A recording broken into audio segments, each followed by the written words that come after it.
There are sound design techniques. Layering, you take two different pieces of music and you layer them on top of each other. They could be complementary or they could be dissonant to create a different feel, but layering is a good technique. J-cuts, that's when the sound of the next scene starts a little early so that it glues the scene together a little better so that the pacing keeps up. So watch for that in film and TV. I deal with two insurance companies and their statistics bear out that more physical ailments as well as psychological ailments, 75% are directly related to stress.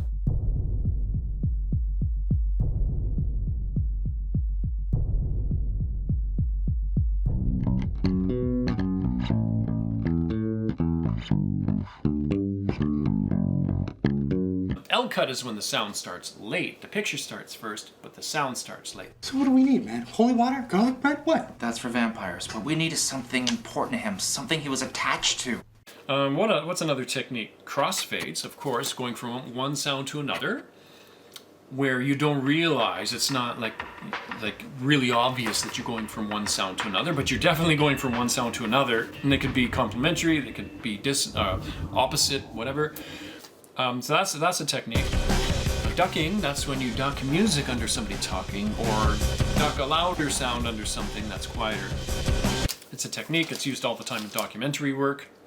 A reverb decay, listen for this, especially in a film like Raising Arizona, when Nicolas Cage has the nightmare of the lone biker of the apocalypse. Look it up on YouTube, the lone biker of the apocalypse, or That Night I Had a Dream, whatever people upload it as.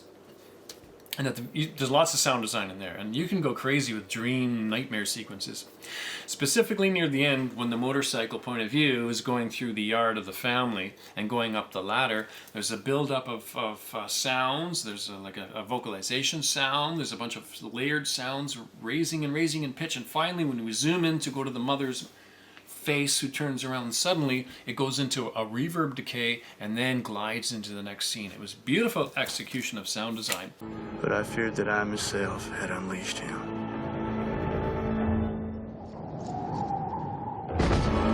For he was the fury that would be. As soon as Florence, Arizona found her little Nathan gone.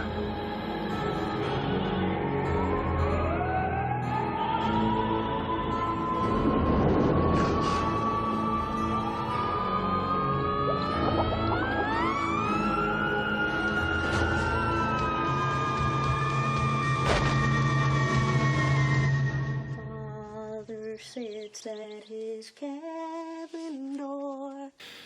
Then there's the what I came up with one. It was like a punch shelf technique, where for a jump scare you punch up the sound, and then over about a half a second or so you lower it to about 3 or 4 decibels, and then you let it fade out after that point.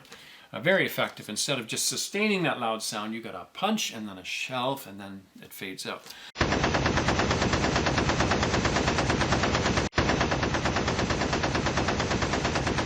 Anyway, there's lots of techniques that haven't been done yet because sound designers everywhere are probably inventing new stuff. There's one sound design concept, very interesting, called internalization, where you are in the mind of the character. Like I mentioned Apocalypse Now, which is basically like a soundscape of a soundtrack where things are cross-fading, layering. There's lots of great sound design in that film. It's just like, it's probably the granddaddy of sound design, aside from THX 1138, both of which Walter Murch worked on. Anyway, that's a really good one, but there's one particular scene where I'm not going to give it away, maybe I will. If you haven't seen Apocalypse Now, by now, you should see it. But when the captain of the boat realizes his friend is dead, he looks down at him. I think it's like 25 seconds of the captain's face looking down, looking at the blood on his finger, his friend is dead. What's in the background? A tape recorder that his friend, Mr. Clean, Lawrence Fishburne, got a tape recorder. So his mom sends him cassette tapes and he plays them on a tape recorder instead of writing letters. Well, the tape recorder, when the firefight happened, it landed on the floor of the boat. Firefight happened. As he's laying there dying, we hear his mother's voice brought up in the mix, and the boat sounds brought down in the mix. And so, hoping pretty soon, not too soon, But pretty soon, I'll have a lot of grandchildren to love and spoil. And then when your wife get them back, she'll be mad with me. Ha ha ha. Even Aunt Jessie and Mama will come to celebrate your coming home. Granny and Dad are trying to get enough money to get you a car, but don't tell them, because that's our secret. Anyhow, do the right thing, stay out of the way of the bullets, and bring your honey home, all in one piece, because we love you very much. Love, Mom.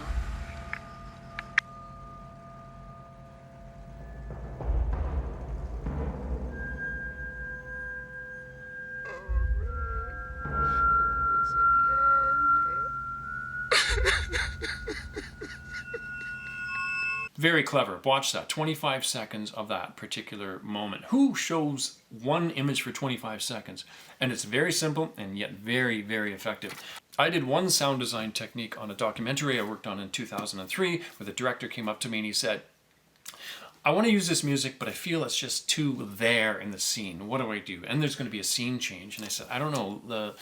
Let me sit on it for a few days. I thought of something. I was mixing shows at night and working on sound effects and people's film projects and my own during the day.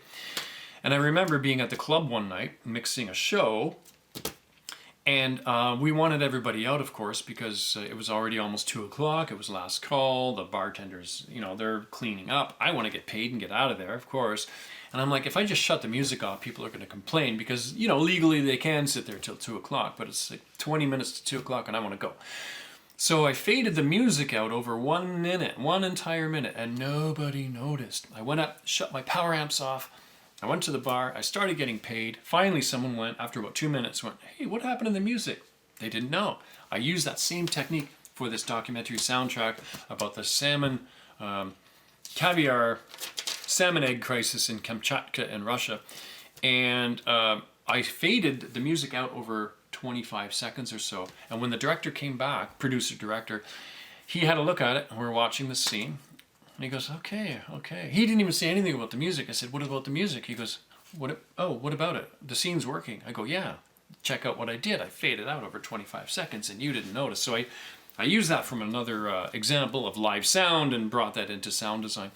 Lots of stuff. One more thing I want to discuss are the functions of music. And there's a whole list of functions of music I'll put up here, like setting pace, unifying transitions, evoking emotions, foretelling events, recalling events, counterpoint, depicting identity, and they all have various different uses, right? Because when a composer makes films and when somebody writes music, it comes from an emotional point of view. Like when I write a song, I'm never in a boring mood when I write a song. I'm very happy or very upset or something, and that produces great songs for me. So emotional based.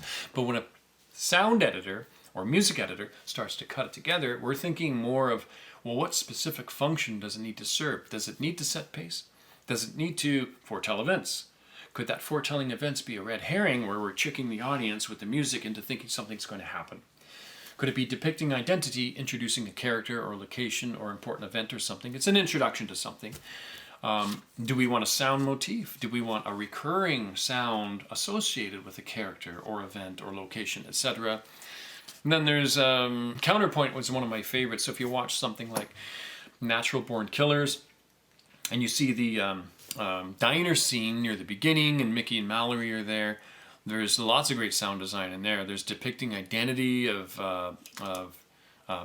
Mallory, of course, when she plays the jukebox. The music that comes up is totally what she is. Are you flirting with me? BB.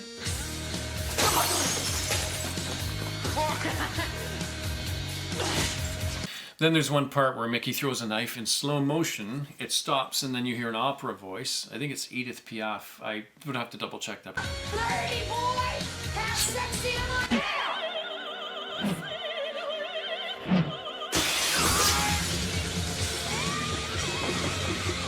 And then we cut back to normal action. The regular music comes back. It goes in the guy's back.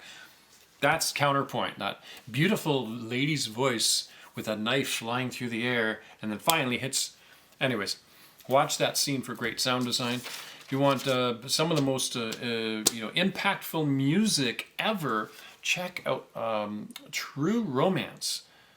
True Romance. There's a particular scene when our character Clarence goes back to get his new wife's belongings from the pimp Drexel, who's not a very good guy, played brilliantly by Gary Oldman.